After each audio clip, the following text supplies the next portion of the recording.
Microsoft's recent updates to Dynamics 365, and the objective pros and cons of D365. Those are just two of the topics we're going to cover here in episode number 2 of the Journey to D365 podcast. Welcome to Journey to D365, the podcast that covers everything related to Microsoft Dynamics 365 implementations. This podcast is not affiliated with Microsoft and covers the realistic truth behind D365 finance and operations and Business Central ERP implementation success. Whether you're new to the world of Microsoft or not, this podcast is for you. Now, here's your host, Eric Kimberling. Hello, welcome to episode number 2 of the Journey to D365 podcast. This is the podcast that covers everything you need to know about implementing Microsoft Dynamics 365. And we feature a number of guests on the show that are meant to provide that objective, agnostic view of what it takes to be successful. My name is Eric Kimberling. I'm the CEO of Third Stage Consulting. We're an independent consulting firm that helps clients throughout the world, not only with their D365 implementations, but also their non-Microsoft ERP and digital transformation initiatives. Joining me, as always, is my co-host, Darian Fiakuski. Darian, thanks for being here today. Yeah, thanks for having me. We survived one episode. Let's see if we can survive the second episode here of this new podcast series that we're launching called Journey to D365. If you missed last week's episode or you just want to keep up with future episodes, just go to journey2d365.com. That's the podcast page where you can keep up with the podcast and see what you might have missed in the past. So be sure to check that out. The show is produced by Major Tom Productions and sponsored by Third Stage Consulting, which is the company that Darian and I are affiliated with. And great show today. I'm excited for today. We're going to talk first. We're going to get into some audience question or an audience question that we received on social media. And we're also going to get into some details around Microsoft's recent updates to D365 that they just launched a few weeks ago. And then we're also going to get into the pros and cons of Microsoft D365 with Tony Ford, who's actually a senior manager at our team here at Third Stage Consulting. He has a lot of experience with D365. He's managing a couple D365 projects for our clients right now as we speak. So we're going to get sort of a live from the trenches, real-time view of pros and cons of D365 with Tony here in just a few minutes. But before we do that, tell us a little bit about the social media question and the newsworthy topic we want to cover here today, Darian. Yeah, so our social media question today is, if companies bring in genuinely independent consultants early on, then those consultants can afford to tell them the truth. Sometimes I advise companies that they are not ready for ERP systems. That's not something a salesperson will tell them. Here's the question. Are there any times you have or would tell a company that they are not ready for an ERP system? Yes, absolutely. There's been a number of times that our team and I have advised a client that you're not ready. Generally speaking, though, it's not a situation where we would say table the project indefinitely. But although there have been cases where the client should table the project indefinitely because they have such massive problems outside of the ERP project that they need to fix those things first if they want to be successful with the ERP project. But in most cases, it's not that you want to table it indefinitely or that the problems are that massive, but generally speaking, it's more common that we would say, right now, for example, it's mid-year 2024. It might be that we're not ready to start this month, and maybe by Q4, if we do A, B, and C, these 3 things or these 3 major work streams and get those 3 things accomplished, then we'll be ready to be successful. We'll have a strong foundation for a Q4 start, for example.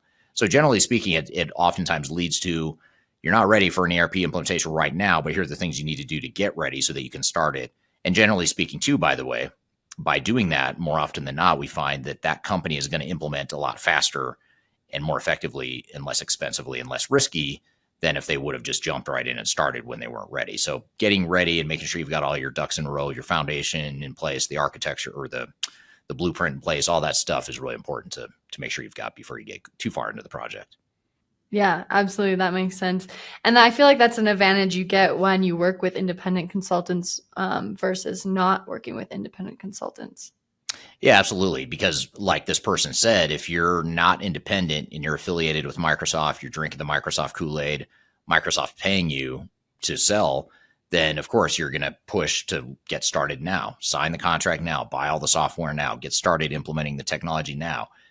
That benefits Microsoft and it benefits the partner. But if you have someone objective and independent who's only making money from you, the client, the money is not biasing them. The only bias that the money is introducing is a bias towards doing what's right for the client because you want to make the client happy and you want the client to succeed. So it's a different dynamic. It sounds like a subtle thing, and it kind of is, but it's a really big deal. It's a big influence on how decisions get made organizationally, and how vendors and partners present their product and their offering to their customers. So that's why we started the company Third Stage Consulting, is we wanted that independent voice of reason that truly represented clients' best interest, not just that of the software vendors. Yeah, absolutely. That makes sense. I want to kind of switch gears now and get into our newsworthy topic. This one is about how Microsoft's recent update to Dynamics 365 went into effect on June 30th, 2024. This change gives organizations greater flexibility and scalability by enabling them to install customer insights applications in multiple environments without any restrictions. This update also simplifies management by removing installation counters and reduces administration complexity. Additionally, it offers cost efficiency as customers can maximize the use of the platform without incurring extra costs for exceeding installation limits. So those were some of the updates that were announced by them that, again, went into effect on June 30th, so a little bit ago now. Eric, how do you think the unlimited application installs will benefit organizations that are using D365 already? Well, I think it gives them more of an incentive to use more of the product, which is adoption is a challenge for D365 implementations. Getting people to use and understand and have the right access to different modules and functions within the system. So that, by having that unlimited access, I think that's just going to ideally help push organizations to more user adoption and ultimately more business value. Do you by chance know how the pricing works? I'm not familiar with how the pricing works on that. Is it like a different pricing model that's going to cost more now, or is it just part of the standard subscription from what you can tell? From what I'm not exactly sure, but from what I can tell, it says it allows customers to maximize their platform without incurring extra costs. So I'm not sure if it's going to cost more or not. But sounds like probably not. Yeah, it sounds like most likely it just gets included in their upgrade, but you never know on that, I guess. In what ways do you think these organizations can take advantage of the ability, though, to install applications on multiple environments across their companies?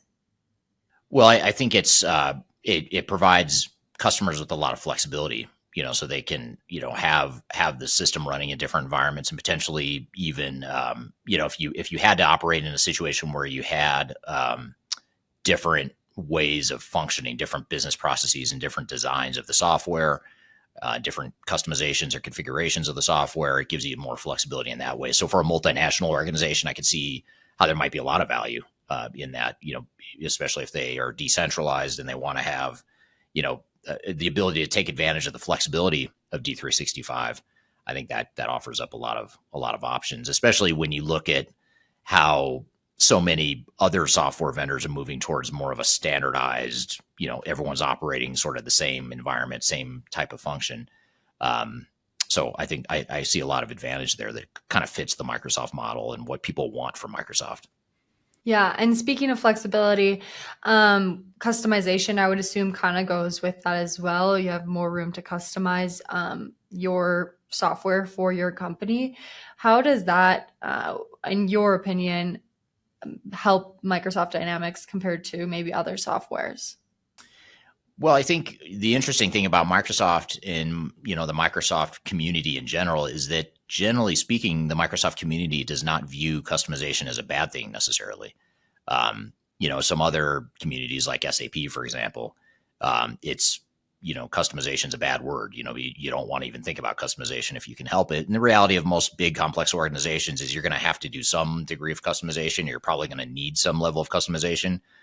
And if you don't, you're probably going to need some sort of third-party bolt-on to address, specific needs that maybe the software can't address. So it's a real thing. Customization is a real thing. But I'd say the risk with Microsoft, which is its strength, but it could also be a dark side weakness, is that the flexibility of the product oftentimes leads organizations to be less disciplined in their customization. So in other words, we end up customizing way more than we should have just because we can. and because it's so easy to do in Microsoft. So you have to be careful of that, and that's where project governance and controls becomes even more important for Microsoft D365 implementations, because that flexibility can lead to bad behavior, or not bad behavior, but decisions that aren't the best long-term solution. Yeah, so it sounds like there's a lot of different pros and cons that can come with this update, but I'm excited to hear what Tony has to say today for all the pros and cons around Microsoft Dynamics just in general. Yeah, he'll be a great guest to kind of give us a report from the front lines of implementing D365 for multiple clients right now. He's managing teams that are helping multiple clients through their D365 implementations, and he's done a lot of Dynamics implementations over the years as well. So we're going to have Tony Ford, who's a senior manager at Third Stage Consulting. He's going to be on the show to talk about the pros and cons. We're going to provide sort of that objective view of the advantages and disadvantages of the product, the things to be aware of. And we're not here to convince you that Microsoft is or isn't the right answer for you as an organization, because chances are pretty high you've already selected Microsoft Dynamics, because you may not be listening to this podcast otherwise. But we do want to share a balanced view of the pros and cons, just so you know how to address the risks of some of the downsides and the disadvantages of the product. So we're going to share that with you with Tony here in just a moment. But first, we're going to take a quick break. We'll be right back with more of the Journey to D365 podcast.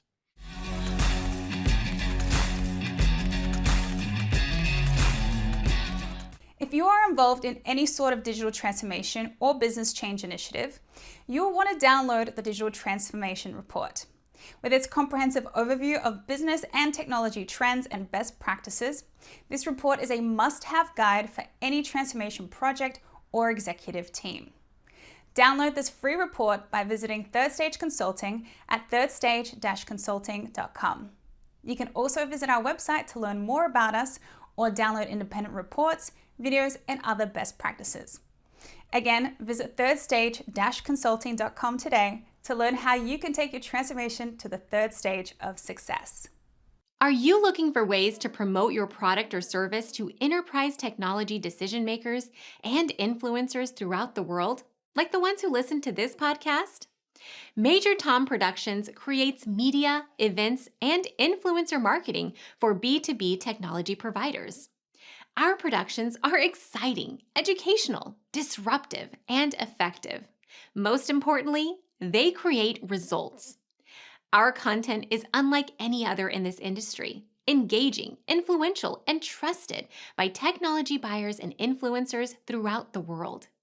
Each month, our productions reach hundreds of thousands of targeted buyers and decision makers who trust and engage with our honest and tech-agnostic content. With long-tail viral results and engagement with our content, Major Tom Productions provides a way to reach your target market and create awareness, calls to action, and a connection with potential customers. So collaborate with us today. Learn how we can feature your product or service on podcasts such as Transformation Ground Control, Journey to S/4HANA, and Journey to Dynamics 365. We can also feature your brand on our YouTube channel called Digital Transformation with Eric Kimberling, which boasts over 100,000 subscribers and over 2 million video views per year. You can also participate in our in-person events, including our Digital Stratosphere Conference. Contact us today to learn more. We can tailor a marketing campaign that works for you. We look forward to helping more people learn more about and become engaged with your brand.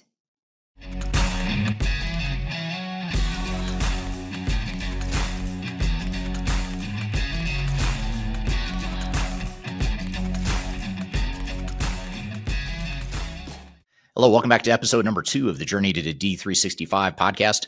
My name is Eric Kimberling. I'm the CEO of Third Stage Consulting, and we're an independent consulting firm that helps clients throughout the world with their D365 implementations, as well as their non-Microsoft digital transformations as well.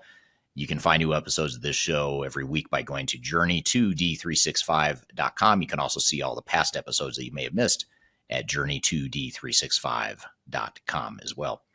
My co-host here is Darian Fiakuski, and our first guest of this episode is Tony Ford, who's a senior manager here at Third Stage Consulting. And I wanted to have him on the show to talk about some of his lessons from the front lines, having helped several different clients in recent years with their D365 implementations. And he's also worked with several of our different consulting teams that are helping clients through their journeys as well.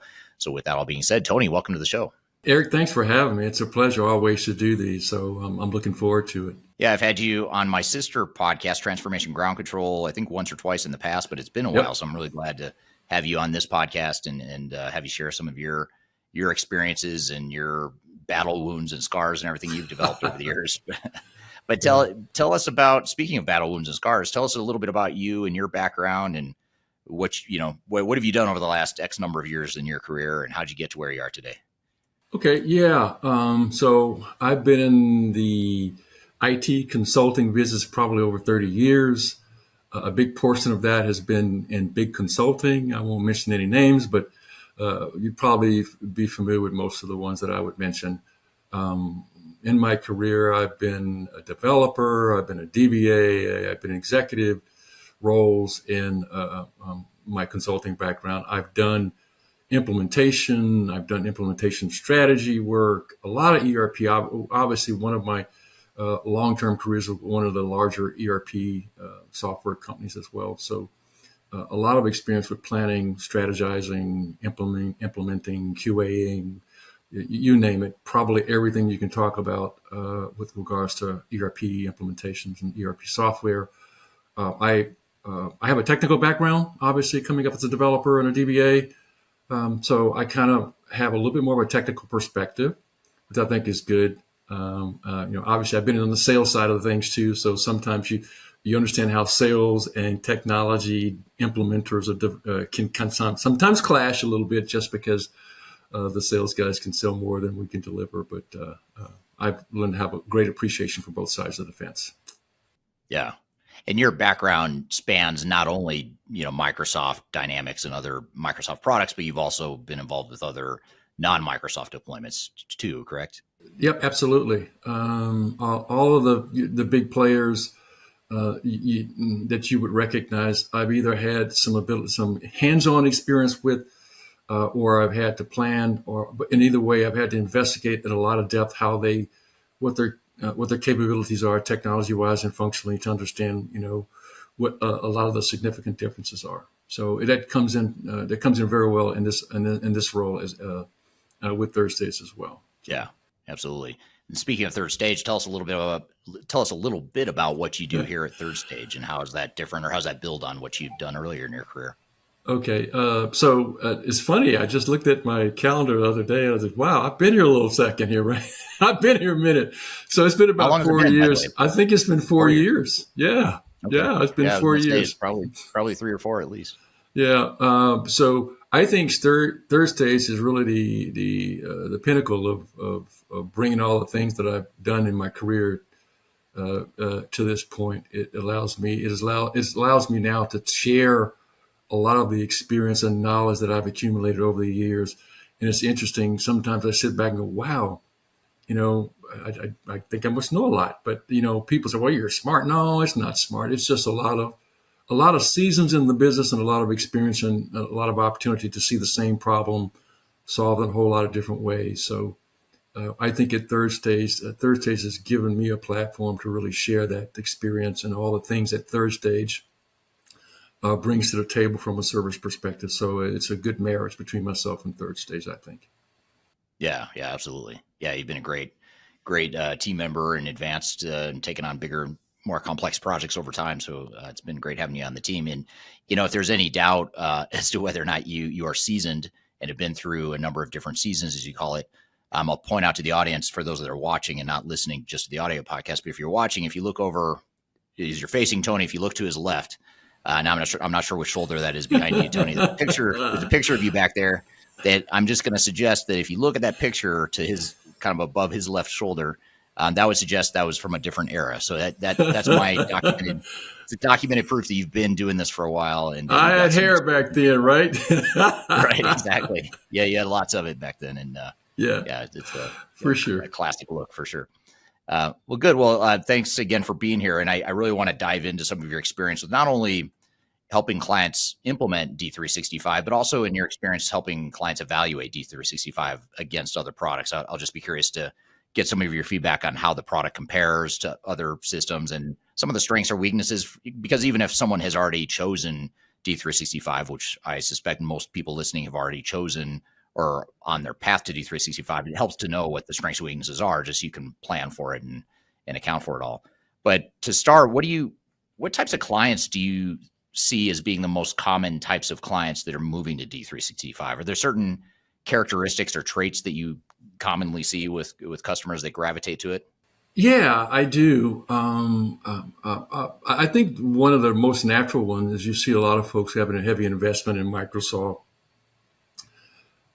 tend to gravitate towards, D365, whether it's Business Central or F&O. That's one that we see that quite often. People, and then even when they go through the selection process, right? They're putting a lot of emphasis on their ability to integrate their current tool set or maybe some of their existing application portfolio with Microsoft because they've got a lot of investment there, right? Then we're also seeing trends in certain industries. I'm seeing, for me personally, with Thursdays, I'm seeing a lot of food and beverage clients, both small and large. I'm seeing a lot of retailers. Most recently, I'm working with a retailer. Actually, my first customer with Thursdays 3 or 4 years ago was a large regional retailer that was implementing F&O. So I'm seeing those. I think food and beverage and retail. I think manufacturing. I'm seeing in those industries an affinity for Microsoft D365 products, for sure. Yeah, yeah, yeah. That makes sense, and that's interesting. Now, what are some of the trends you're seeing in the software evaluation and software selection work that you're working with our various teams on over the years? When they're evaluating any sort of ERP system, how do you see D365 trending? Do you see more or less clients that are evaluating it, or more or less clients that are ultimately selecting it, or what sort of pattern or trend are you seeing in terms of customers that are actually choosing to go with D365? Yeah, let me just think. Over the last 4 years, D365 has either been, and the way we typically do this, we'll have a long list of vendors, and then we'll get it down to a short list for demos, and probably in 80% of my 80% of my short list for demos, Microsoft is making the short list, either as an F&O version of the software or a Business Central. They're making the short list. So that speaks volumes. And we go through a fairly extensive process to go through the RFI process and to narrow it down to a short list of vendors who are going to demo. So that says a lot about their capabilities, that they're making it to the short list quite a bit. Why is that? Is it purely functional capabilities, or is it some of the other stuff you were talking about people that have already? I think it's all of the above. I think it's functionality. I think it's industry. It could be that I'm just happen to be working in the industries where it's a good fit. I think another area that helps with Microsoft is when you look at the technology stack. When I say, I'm talking about the vertical stack, application data and infrastructure. I think folks value that I've got integration at the technology stack level, right? So now I can go to Microsoft and Microsoft alone when I'm having issues, or if I'm thinking about integration, I know that I've got a tight integration with the application data and environment or infrastructure level. Especially the clients that may have a longer migration path. I had a client 2 years ago that had over 80 business units with 80 flavors of software implementations. And you could see they actually had it was Microsoft and another large ERP vendor, and they were trying to make a selection. They actually brought Thursdays in to help them with the final selection. And it ultimately came down to decision, given that the functionality was quite close. It was a close, we're talking about a gnat's eye when it comes to the differences in the software. But what made the differences is once we started to look at the migration path and that this is going to be a journey and not a 1 or 2 phase implementation, but more like maybe a 10, 8, 9, 10 step migration over a long period of time. All of a sudden, the platform and the tools, the migration tools in and out of the platform, the ability to give myself like a Lego board kind of environment, if you will, made that a lot more viable decision for them, because they knew that they're going to be in and out of the software. They're going to be building integrations and throwing away integrations. So a lot of build and throw away, And I just need to be able to move the parts a lot easier. So that became a larger part of the decision for this particular client. And I think with Microsoft, that's probably another element they bring to the table, is that I'm bringing that architect, that infrastructure, that level with tool sets that might help me migrate as I move forward on this path. Yeah.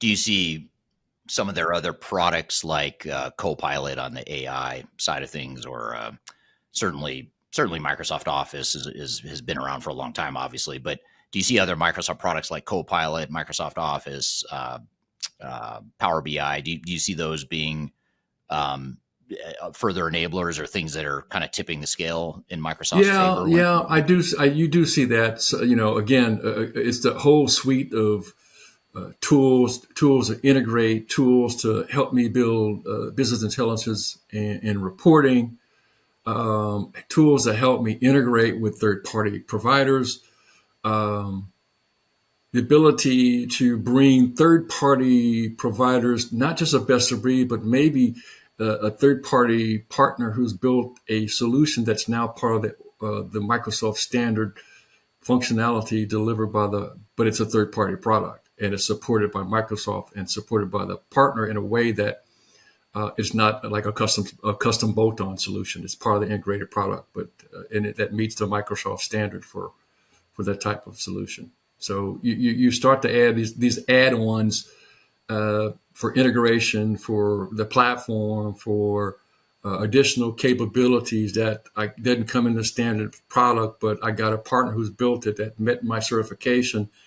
You see those type of things adding to me. That's one of the things I think that that Microsoft brings to the table is a little bit different than some of the other large ERP vendors. Is they've got a large third-party network of partners that build solutions that are integrated into the Microsoft application and managed like it's a standard capability out of the box.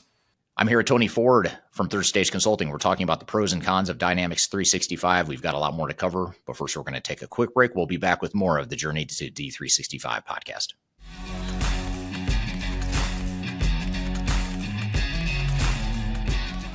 I recently published my first book. It's called The Final Countdown: Strategies to Reach the Third Stage of Digital Transformation. And I wrote this book because I really wanted to find a concise way to share some of my knowledge around digital strategy and how to get started on a digital transformation journey. So in this book, I cover 3 different sections. I cover the people, process, and technology aspects of transformation, with the idea that it's meant to be a starting point, a launching pad for organizations and team members that are going through digital transformations. So I encourage you to buy this book. You can get it electronically, you can get it paperback, or you can get it in hard copy, as I'm holding here in front of you. You can get it by going to thefinalcountdown.com. You can also search for it on Amazon if you shop at Amazon. Otherwise, just go to thefinalcountdown.com. Love to hear your feedback on this book as well. So I hope you check it out and hope you enjoy.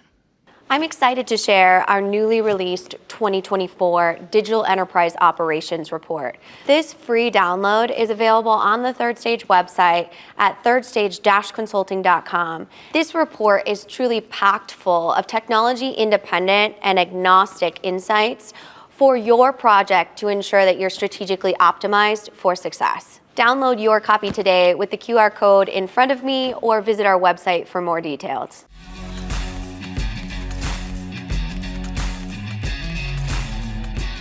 Hello, welcome back to the Journey to D365 podcast. My name is Eric Kimberling here at Darian Fiakuski. You can find new episodes of this show by going to journey2d365.com. You can also view past episodes of the show at journey2d365.com. The show is produced by Major Tom Productions, sponsored by Third Stage Consulting, and I'm here with Tony Ford. We're talking about the pros and cons of Microsoft Dynamics 365.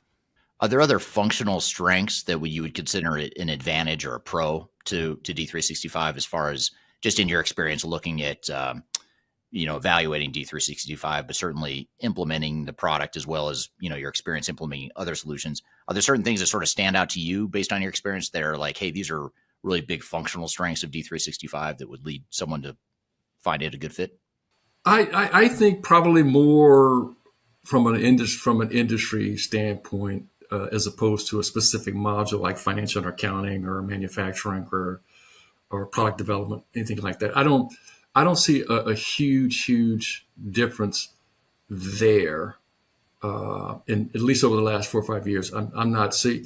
There are specific areas. Point of sale. You see some differences there, especially when retail. I think Microsoft does a real good job on that end from a retail perspective. But just in general, I'm just trying to think. If I go back, I think probably retail is an industry.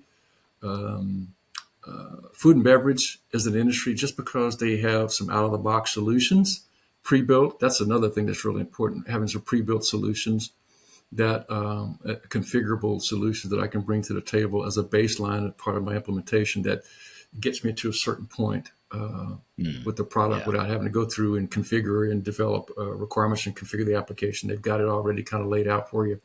But I'd say probably point of sale is probably one place in a retail environment that's of strength.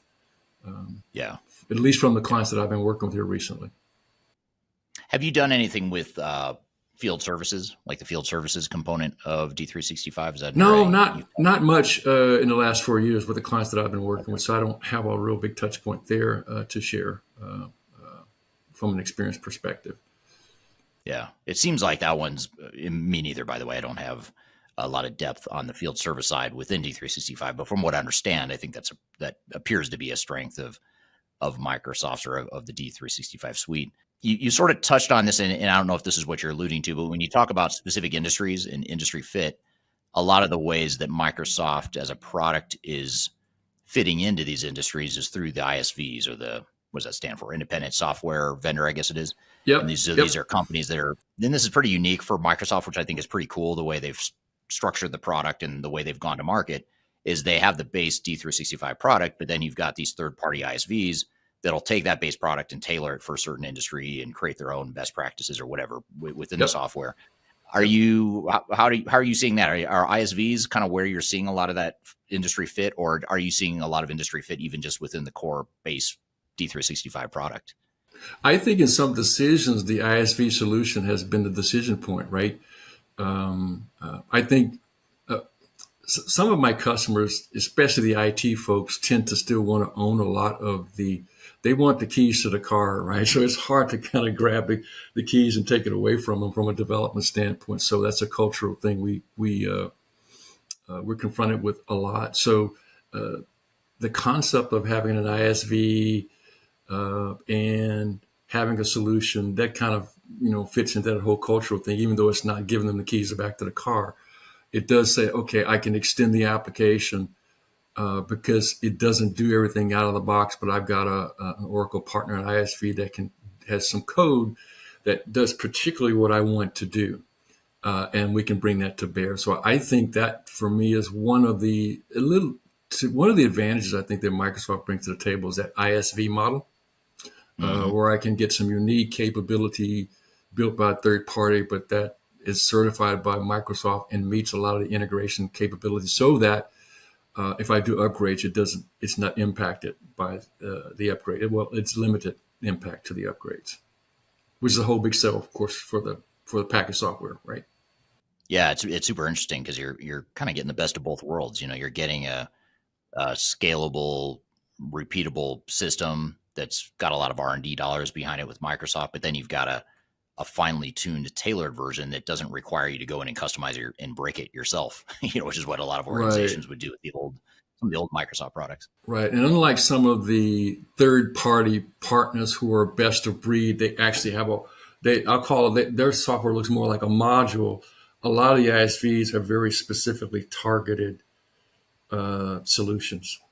Something that back in my times back in the consulting world, we used to always develop custom solutions that in some cases might actually become part of ERP product. But in this case, this is not necessarily included in the core code of Microsoft. It's the extension of the code that meets all the standards that makes it nice and tightly integrated. So it's a nice add-on to have as a provider. Yeah. What are the biggest weaknesses or disadvantages of D365 that customers should be aware of as they're deploying the technology? Anything you're seeing is sort of a gap or a functional or technical gap as we evaluate and implement it for clients?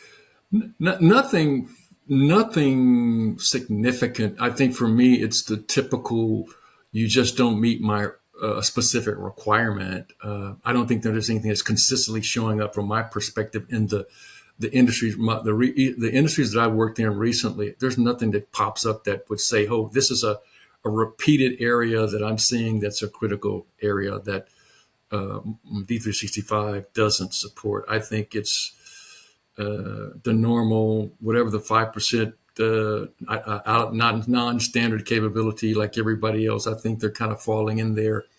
The decisions tend to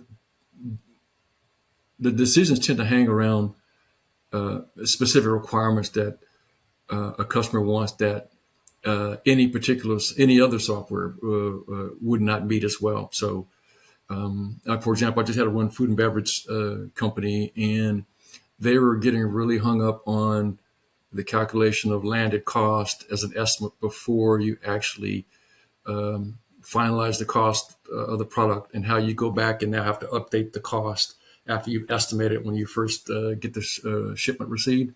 Right. Yeah. So that whole recosting, that whole model was a real big thing for them, and the number of steps they would have to go through. Turns out there was not really a nice fit. There was always going to be a lot of steps to get that activity completed. But it's this is just an example of a unique capability in the software that one or more vendors might not meet. So pretty typical kind of stuff. Yeah. Yeah. It just doesn't quite hit the mark on what you want or what you've built your business around, but it's not like it's missing a costing module, or it's just the way it works doesn't fit for everyone, which is true for right. It's kind of this is where it's unique to my business. I got another food and beverage company. We look the same, but at some level there's certain things we do differently, and I like my flavor in red, and you like yours in blue, right?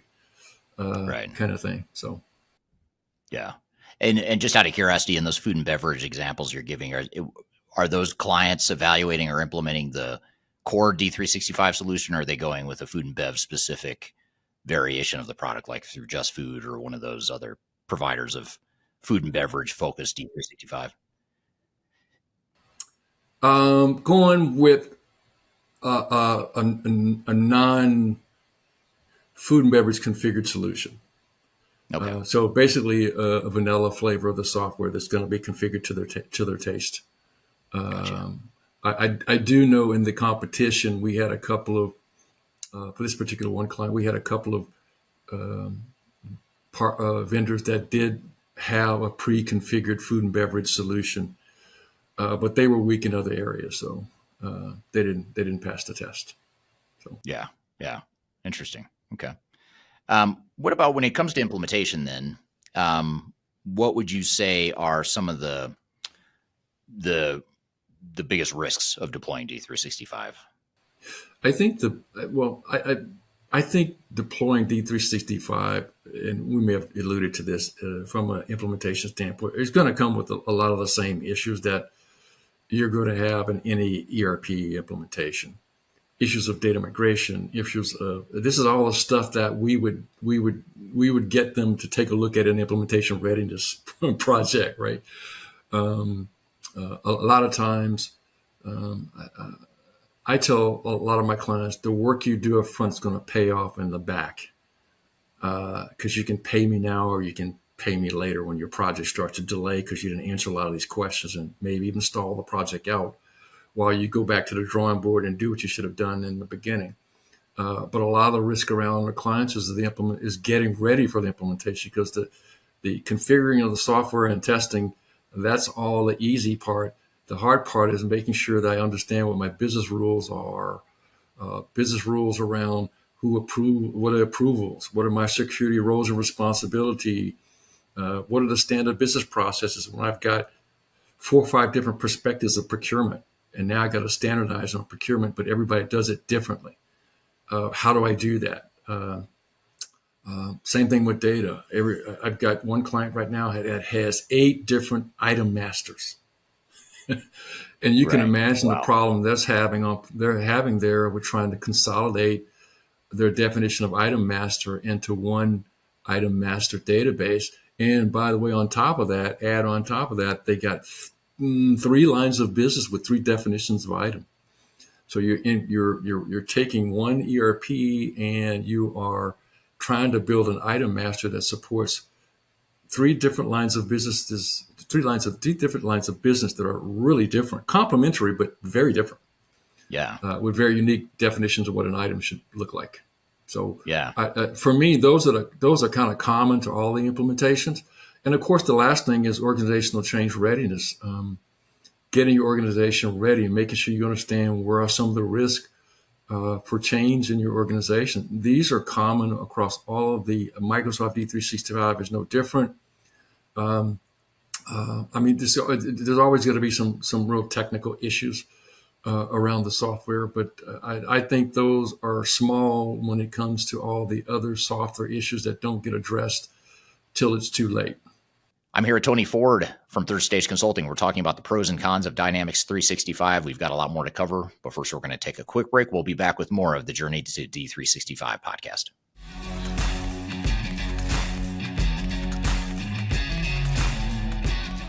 I'm excited to share our newly released 2024 Digital Enterprise Operations Report. This free download is available on the Third Stage website at thirdstage-consulting.com. This report is truly packed full of technology-independent and agnostic insights for your project to ensure that you're strategically optimized for success. Download your copy today with the QR code in front of me or visit our website for more details. Hi, this is Eric Kimberling with Third Stage Consulting and your host of Transformation Ground Control. I want to encourage you to read our Guide to Organizational Change Management. It's a free report or free guide that we publish. It's one that I actually wrote that talks about best practices and lessons learned as it relates to change management. So as you know, on this podcast, we cover a lot of stuff related to the human sides of change, organizational change management, including training, communications, org design, all kinds of stuff as it relates to change management. So if you're trying to learn more about change management or you're looking for more direction and ideas on how to get started on your change management strategy and your overall journey, be sure to check out this guide. You can read it by scanning the QR code on the screen in front of you or in the links below for this particular podcast episode. You can find a link to take you to the page that will allow you to register to go ahead and download that and read it for free. So be sure to check it out. It's the Guide to Organizational Change Management, written by yours truly. I hope you enjoy it. Let me know what you think, and hope you enjoy the rest of this episode.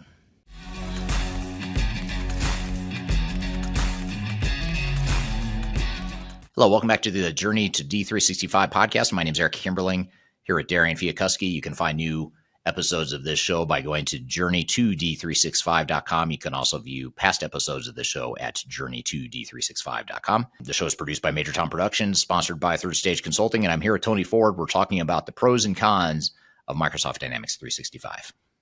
I'm curious to hear from your thoughts here, Tony, on how have you seen D365 clients navigate the flexibility of the product? Because if you back up and look at D365 compared to other ERP systems in the market, especially the big names, I'd say D365 is a bit more flexible. You can do more with it. There's more, it's an open architecture, things like that.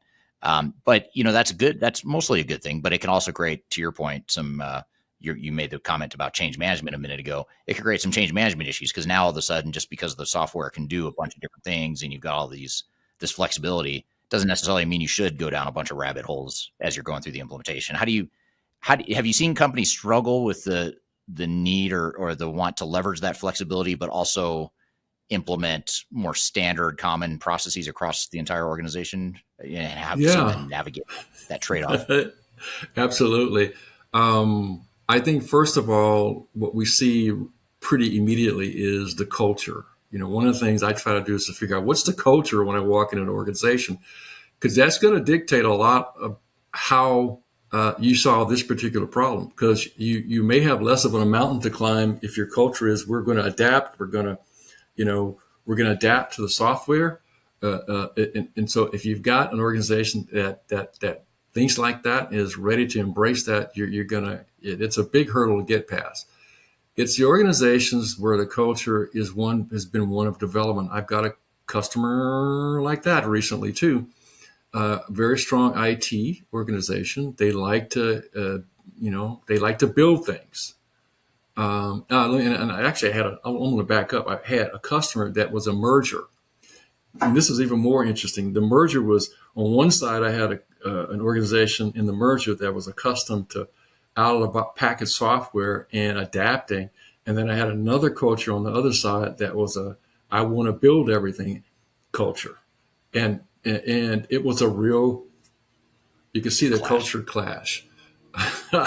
So trying to navigate that's the first thing, because my feeling is that you'll even have some companies who want to go down the path of choosing the ERP that tends to give them that gives them more opportunities to self-serve and build custom components to it. So that constantly comes up. And so there's a constant debate or education to get the organizations to understand what's the impact of doing it. I'm not saying, don't go best of breed or don't go down a certain path, but understand what's the value and what you're getting out of that decision. One of the things that we try to do back in the selection when we're doing the digital strategy exercise, we try to assess the value of the software and the solutions so that they have a good decision point to come back to, and executive teams can say, well, wait a minute. We had these 8 or 9 strategic goals we're trying to reach. We defined strategic requirements that have to be met by the software, and we linked them to the goals. And we think if we get these features as a strategic requirement, it yields a certain amount of value. And so trying to teach them and educate them to always come back to make decisions based on the value proposition and linking that to capabilities in the software will help you make that decision. When you have to start thinking about investing in a custom solution, it's going to cost you X amount of dollars versus or 10X what it's going to cost you to implement as a package solution. So education, helping them understand the value prop around the implementation, and linking that specifically to the project and even specific to capabilities of the software helps with that dilemma. But it's a real cultural thing.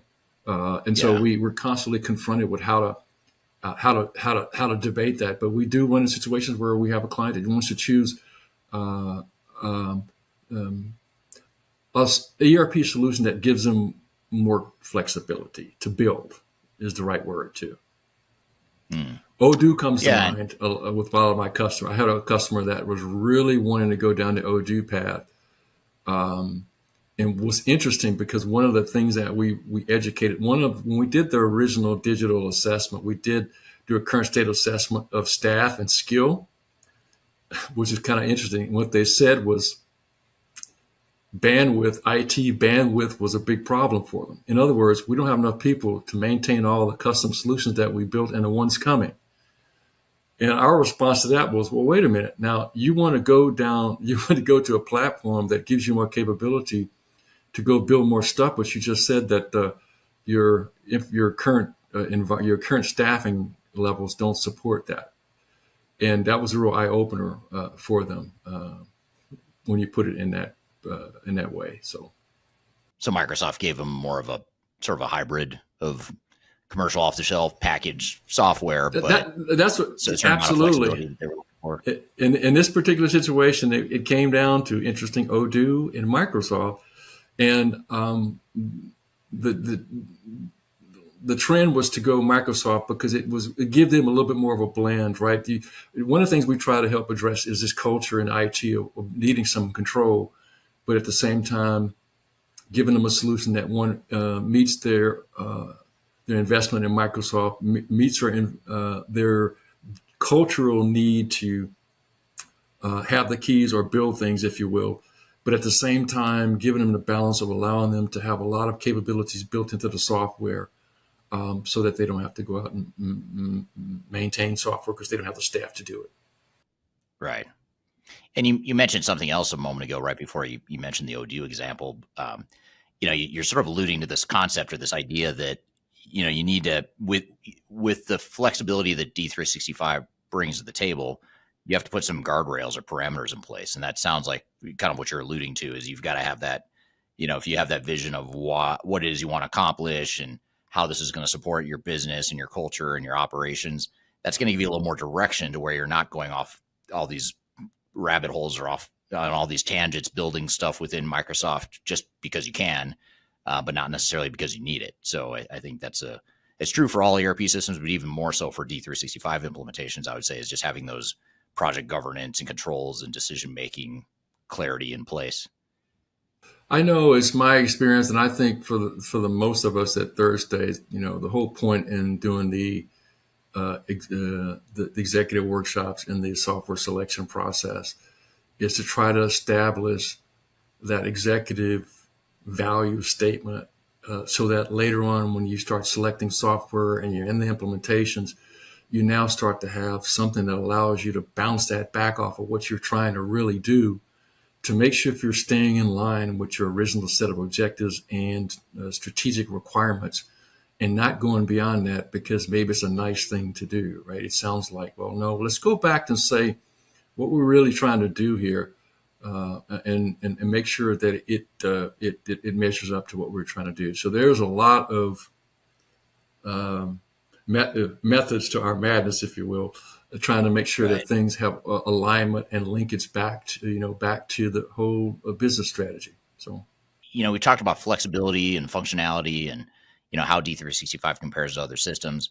One of the things that we generally see as a strength of the product is the openness of the architecture and its ability to integrate with other third-party systems, whether it's a Microsoft product or not. How have you seen that unfold with clients? Is that a real thing in reality? No, that's a very real thing, and I'm glad you do that. Some you help me remember stuff too, right? One of my food and beverage, yeah, it is food and beverage companies. That became a real important decision maker, was the ability to integrate. When I talk about the infrastructure, that technology stack and the infrastructure layer, a lot of it's about my ability to integrate, right? Integrate with legacy, integrate with third parties. So that became important, and that's another reason that I think that's a strength of Microsoft when you go to evaluate it. Because remember now, you've got if I'm a Microsoft, if I got an investment in Microsoft, I've got Outlook and all the other tool sets. I've maybe got business intelligence tools. I've got a lot of investment there, and maybe I'm also in the cloud environment. Right. So now I've got the ability to integrate. I've got the ability to now easily migrate into and out of. So a lot of the migration capabilities and integration capabilities become very valuable. I think the more you have a need to do that, a lot. This particular, I'll go back to the one client that had over 80 divisions. There was going to be a lot of iterations of their implementation over a long period of time, which would take them in and out of different legacy software, the need to integrate to legacy software and then throw it away later, integrate with third parties. The whole model is going to change over time, and the ability to integrate, easily get in and out of integration was a huge sell for those folks. And so I've got another client that's a food and beverage. They have a lot less of an issue, but very similar in that they've got a little bit of a longer path to migrate, and they'll need a lot of integration capabilities. But the one with the 80 business units was a manufacturer. Let me take that. It was a manufacturer. They were going to have a longer path, and you could see integration and migration was a huge need for them, and a need to have a platform that would support that easily. So absolutely. Yeah, very interesting. I think that's what a lot of people love about D365 is that open architecture, flexibility, the Microsoft look and feel, the fact that it integrates to all these other Microsoft tools and products that people are using anyway. So I could see how that would all be one big advantage for companies using D365. Yeah, I mean, when you think about it, Microsoft is, you've got the ability to with standard APIs. It's got that. You've got third-party apps that are built to integrate with Microsoft 365. You've got the third parties that have standard capabilities already built in to work seamlessly with D365. And obviously, you still have the ability to build custom stuff too, if you need to do that. If none of those other ones meet that criteria, you have the ability to integrate with custom solutions as well. So you've got a lot of ways that you can make it work. And then, of course, it's built on top of a platform that's integration friendly. So, Right. Yeah. Now, just to sort of summarize this all and maybe to give some practical advice to those that are about to start or early in their D365 journeys, what sort of closing advice would you give? What are those, 2 or 3 takeaways that you'd leave us with to say, hey, based on my experience, here are the 2 or 3 things I'd say you really need to think about as you get started on your journey? Invest the time up front. I think I've had a few customers here in the recent past where they've actually gone out and selected software without going and putting their due diligence. And even I believe even some of them have been prior conversations with third stage where they went off and did their own thing and had to learn a tough lesson and came back and hired third stage to help them out. And that's not a sales pitch. That's just reality, right? The reality is that they didn't do the homework. They didn't do the diligence. When I say that, that means going back, understanding, looking at your overall digital strategy, looking at and basing that on some business drivers that you can link to the software that you're going to select to the implementation of specific capabilities. Making sure that you understand that linkage, tying it to it, creating value, and so that you can measure. And then as you get into the implementation readiness, putting the time to make sure that your organization is getting ready for the implementation. The bigger your organization, the more complex your organization, the more likely you're going to need to standardize on process, standardize on data, have organizational change issues. And by the way, if you don't, one of the biggest failures of these ERP implementation projects is data migration, which says to me, if I don't think about data standards, standard definitions, standard relationships, and define what that looks like from your organization, consolidate it if I have to, because I've got 4 or 5 business units with a different definition of certain types of data. If I don't do that up front, and I get into a data migration, all of a sudden now all that work that I needed to have done up front gets discovered during the implementation. And discovery happens because it starts to snowball. Decisions around data policy start to keep coming up.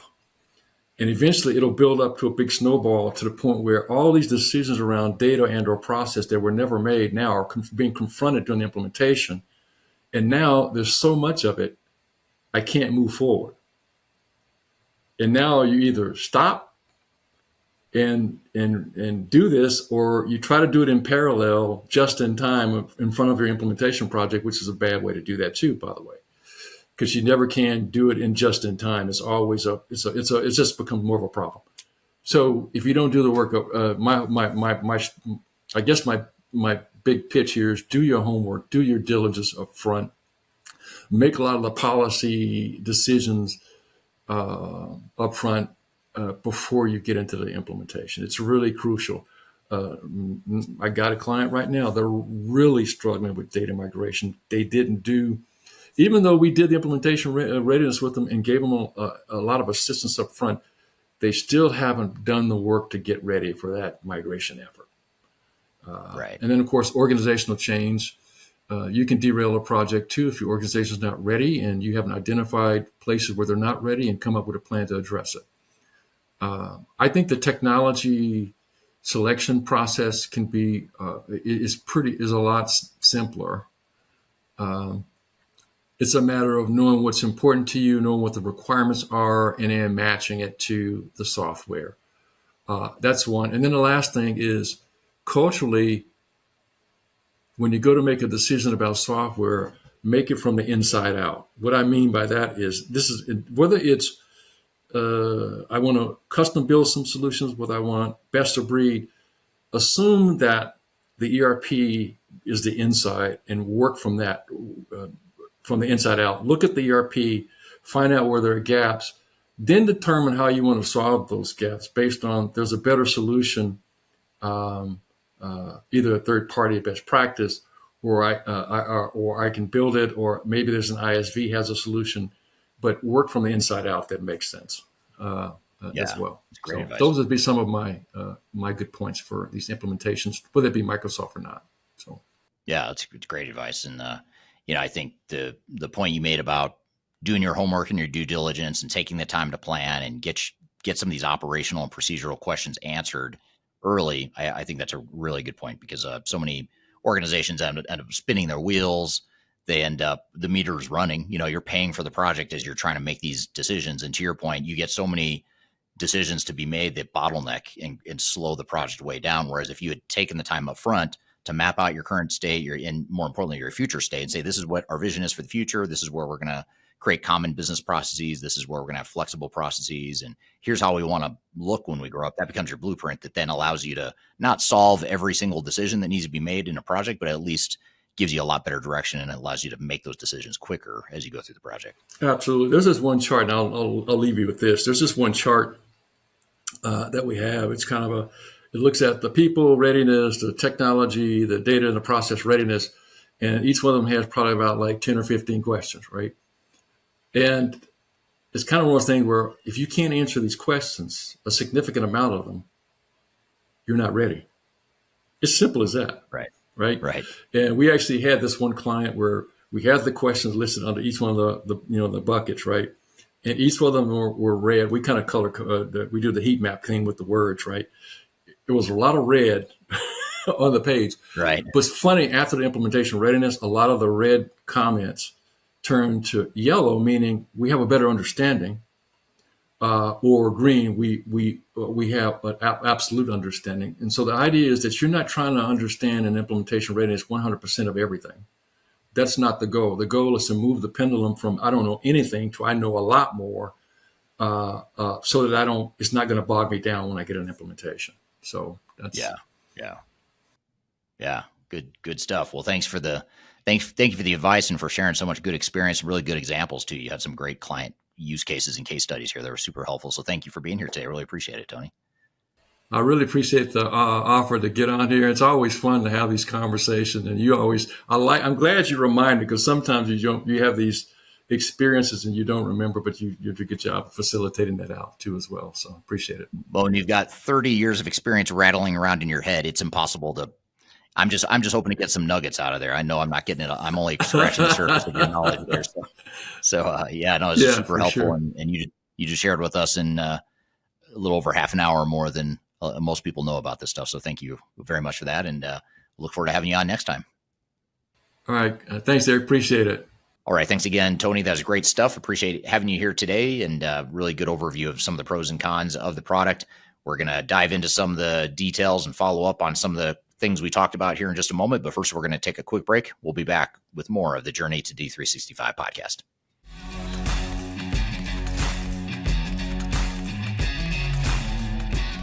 Hi, this is Eric Kimberling with Third Stage Consulting, and I want to invite you to join our annual tech agnostic conference called Digital Stratosphere.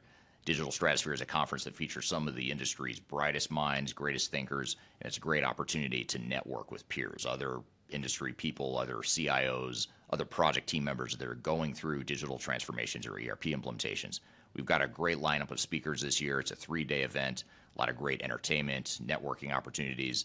I'll be there as one of the keynote speakers, along with some of my favorite speakers in the industry as well, both within Third Stage Consulting, but also outside the company as well. So I encourage you to check it out and learn more. You can go to stratosphere2024.com to learn more about the event. You can see the agenda, the way it's shaping up, and you can see some of the past testimonials of people that have attended. And the event is October 2nd through the 4th, 2024. It's going to be based in Denver, Colorado, downtown Denver, beautiful downtown Denver in the fall, which is a great time to visit Denver if you haven't been. Again, stratosphere2024.com. Check out the agenda. Check out our early bird pricing for passes. And the other beautiful things, if you can't be here in person in Denver, which we hope you can, but if you can't, You can also join remotely as well. We have virtual passes available as well, so you're able to join from wherever in the world you might want to join from. So stratosphere2024.com, check it out, and I hope to see you there. The last thing you want to have happen is for your digital transformation to end up in court. I've been doing this for 20 years and I have seen everything. My name is Marcus Harris. I'm a software and technology attorney focusing my practice on drafting and negotiating software-related contracts and litigating software disputes across the country. Feel free to reach out to us at taftlaw.com. We'd love to talk to you about the litigation process and what you can expect.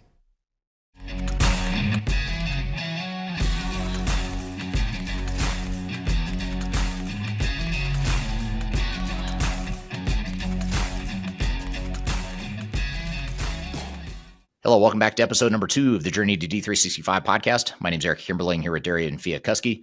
Darian, we just had Tony on the show to talk about some of the strengths, weaknesses, pros and cons of D365. What were some of your takeaways and questions from that conversation? Yeah, I think Tony provides a lot of insight into D365. He's obviously had a lot of experience with it and done quite a few implementations with it. So it's always good to learn from him. Overall, I really liked how the conversation led to him discussing there's like a balancing act and on flexibility with control for D365 in order to avoid those unnecessary customizations. Like I think we were saying earlier, how customizations isn't necessarily a bad thing in the Microsoft Dynamics world, but it is something that you don't want to overuse specifically for sure on projects. So with that, Eric, what are some of the cost considerations clients should be aware of when choosing between custom solutions and package solutions? Yeah, well, that's a good question. And some of the costs and the cost benefit are hard to predict, especially on the cost side. So, you want to look at the cost benefit and the risk of customization and, what kind of business value are you going to get out of that customization? So the good news is the business value oftentimes is easier to quantify. And if you can't justify the additional investment, the additional risk of changing the software to do something it wasn't built to do, then you shouldn't do it. And on the contrary, if it's kind of a no-brainer, you're going to get a ton of business value. It's one of your key strategic imperatives that it's helping enable. And the only way to get there is by customizing the software, then by all means do it. Having said that, though, I will say that there's always other options too. You can always look at third-party bolt-on systems or other best-of-breed applications that might better fit or better address whatever needs it is you're trying to accomplish without having to customize. And then also you have to look at the ISV community. We talked a bit about that last week with Rick McCutcheon in episode number 1 of this podcast. We talked about ISVs and how these third-party providers that take D365 and tailor it for a certain function or a certain industry. Sometimes that can be the better option because you're sort of getting the best of both worlds. You're getting a highly tailored product that's specialized to your industry or your needs, but it's also built on a standard off-the-shelf D365 platform. So, you just want to look at all your options and make sure you're not just jumping straight to customization or just jumping straight to the conclusion that customization is bad, therefore we're not going to do it. We're just going to use D365 the way it was built. You want to look at all your options and make sure you consider all those things. Yeah, that makes sense. And this is kind of more of a general question that I had with the interview, but how do you create and maintain an executive value statement throughout the ERP implementation process, whether it's D365 or any software that you're implementing? Well, you generally are going to start that early in the project before you ever start. You want to have a clear articulation and documentation of what it is you're trying to accomplish as an organization, what strategic goals and objectives you're trying to accomplish, and how the D365 project will enable those goals and objectives. So, you want that to be a sort of a North Star guiding light that leads you, throughout the project. And it's an important project governance document and an important piece of project governance as well, because everything you do is in the project should be supporting and enabling that executive value statement. So I think the key is really to just make sure that starting at the top with the executive team, that they have articulated what they expect to get out of the project. And you've also articulated what the measures are and the impacts to the performance of the organization are, so that when you make decisions around whether or not to customize, for example, or whether or not to add that additional module or to make additional investments in whatever it is you might invest in, you're doing so in the context and making the decision in the context of, does this help us enable some of that value we expect to get out of the project? Yeah, for sure. I think this was such a great podcast today. I really liked hearing Tony's opinion on what the different pros and cons are for Dynamics 365. And I think that it will be really interesting to hear our audience's opinions on what they agree and maybe disagree with from this episode. Yeah, absolutely. Love to hear your feedback on if you've implemented D365 in the past, or if you're implementing it now. I'd love to hear your feedback on what the pros and cons are. And you can drop those in the comments, and we'll likely pull from those comments and use them in future episodes as well. So we appreciate you providing that feedback. So thanks for another great episode, Darian. Thank you to the audience for listening in. Thank you to Tony for being here today. Next week, stay tuned for episode number 3. We're going to talk about Power Platform and Copilot in D365 implementations. And our guest will be Mary Myers, who's a consultant in the D365 space. So be sure to stick around. She also knows Power Apps really well. And so we're going to kind of dive into how Power Apps and other tools can help enable D365 implementations and how they're changing D365 implementations. So be sure to stick around for that, episode number 3. And if you want to keep up with future episodes and watch past episodes that you might have missed, just go to journey2d365.com and be sure to check it out. And you could listen and stream and watch wherever you want from that website. So go to journey2d365.com. In the meantime, hope you have a great week, and we'll look forward to seeing you on the next episode of the Journey to D365 podcast. Take care and have a great week.